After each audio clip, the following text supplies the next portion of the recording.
Welcome into another episode of Tailgate Talk SEC. I am Will Thomas, and we are continuing to wind down on our transfer portal series today with the Ole Miss Rebels. So now, Ole Miss, everyone knows what happened with them this offseason, right? Lane Kiffin had all that drama. He left to LSU, and there was a lot of word that he was going to take all the coaches, and like Trinidad Chambliss, Keywan Lacey, all those great players. He did take a handful of great players with him, but for the most part, Ole Miss stayed much more intact than at least I thought they would.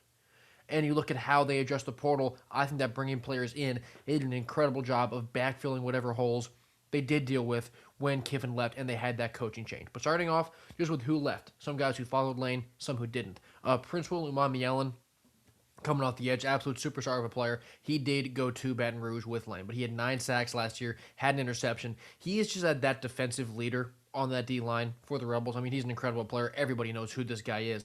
So he followed Lane, so that obviously is a big hole to fill both, in the stat sheet and also just on the field as a leader for P. Golding and the Rebels. Offensively, Austin Simmons, he hit the portal quarterback, so he was obviously banged up to start the season. He was supposed to be the starter for that Ole Miss team last year, so we know that he has a bunch of natural talent. He was a highly rated recruit, but now, now he's off, he's going to Missouri, and sure, he wasn't going to be your starter. You still have Trinidad there, but it's hard to replace QBs, in the portal. But we'll talk about how they did that, how they addressed the need for a quarterback in a minute here. But back to the defense and who they lost. Deshaun Womack coming off the edge. He had 14 tackles, 2 sacks, and a forced fumble. So he obviously wasn't that superstar. He wasn't Prince Will. They're not losing that level of production. But losing depth off the edge, that kind of stings, right? Because it's really important to have depth at that position to give your guys a breather, make sure you avoid injury. So losing a guy like Womack, it's not the end of the world, but it's definitely not a piece that you love losing at all.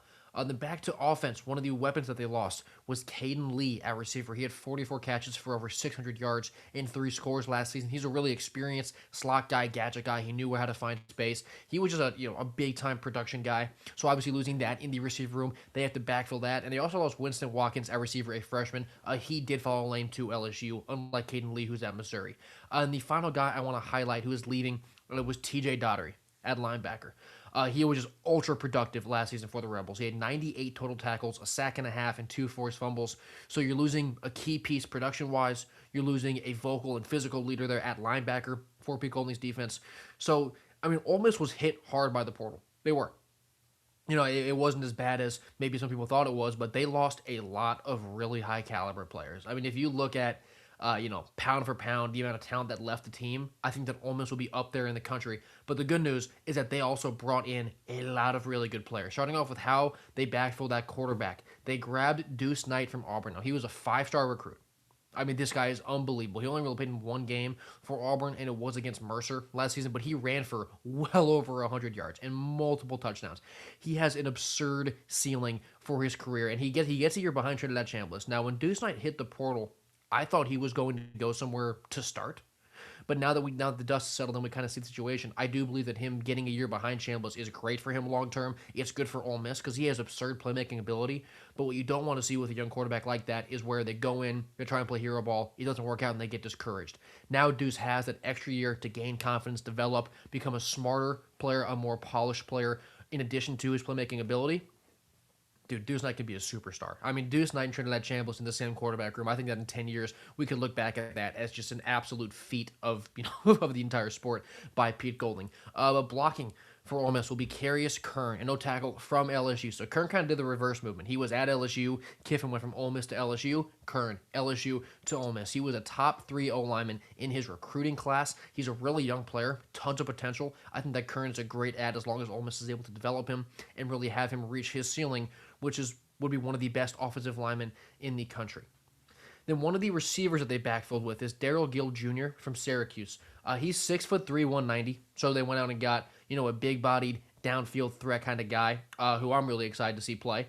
He had 32 catches for over 500 yards and 5 scores last season. He's a really nice addition outside, adding that downfield threat. And they also got another receiver from Syracuse. It's Jonte Cook II. He had 45 catches for 549 yards and 2 scores last year. Now, he's 6'1", 198, so he'll play a little more inside. He'll be more of that slot gadget guy like you lost in Caden Lee. And Jonte Cook, if that name's familiar, it's because he has bounced around a lot. There's been a little bit of controversy around his name just within the portal, how he's just quick to leave schools, all that. But he's a really talented player.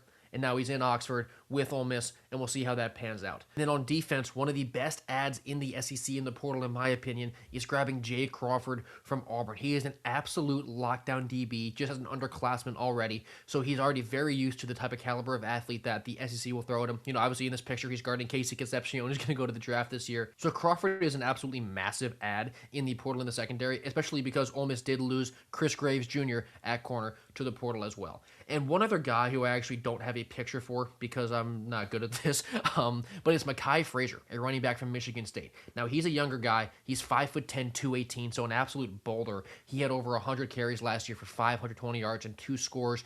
Just with how much they're going to put on Kejuan Lacey's shoulders in both the running game and the passing game, it's really important to have that depth behind him. And with that depth being a guy who can really physically punish a defense like Frazier can, Mekhi is going to really be able to shoulder some of the load for Kejuan when he's tired, taking whole drives, maybe even back-to-back drives. So adding a guy like Mekhi Frazier is incredibly important to Ole Miss's offense and just sustainability of all of it. So that'll do it. Those are the most notable adds in the portal for Ole Miss. There obviously were some other great players they brought in, like Mekhi Boyro from Florida on the D-line. They brought in Horatio Fields, a receiver from Auburn, Jaheim Otis, a defensive lineman from Colorado, also Luke Farrelly, the linebacker from Cal. That saga with him in Clemson, being at Clemson, then coming to Ole Miss.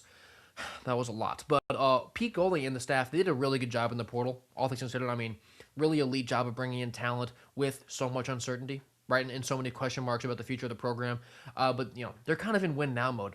This seems like their window, even though you just lost their head coach. It's kind of weird to say, but this does feel like Ole Miss's window right now. And with how they supplemented in the portal to really backfill their losses, there's no reason to believe they can't go out there and give it a run this year.